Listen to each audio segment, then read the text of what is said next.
శని యొక్క ప్రభావం లేకుండా చూసి శిక్షించినటువంటి వారు స్వామి హనుమ.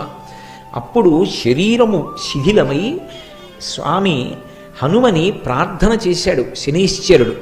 అయ్యా, నీ చేత నేను ఇప్పటికే చాలా హింసింపబడ్డాను, నన్ను నీ తోక నుంచి విడిపించు, నీకేం కావాలో అడుగని అడిగాడు.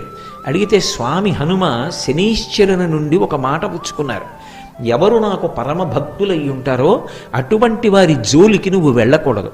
ఒకవేళ జాతకంలో శనీశ్వరుని యొక్క ప్రభావం చాలా విశేషంగా ఉండేటటువంటి వారు కూడా హనుమ యొక్క అనుగ్రహానికి నోచుకున్న వారైతే అటువంటి వారందరికీ కూడా శనీశ్వర గ్రహం యొక్క ప్రభావం విశేషంగా ఉండేటటువంటి అవకాశం ఉండదు.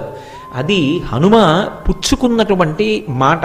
అందుకే హనుమదుపాసన శనివారం నాడు చేస్తే శనీశ్వర గ్రహం ఆనుకూల్యతని శని యొక్క ప్రభావం లేకుండా చూసి శిక్షించినటువంటి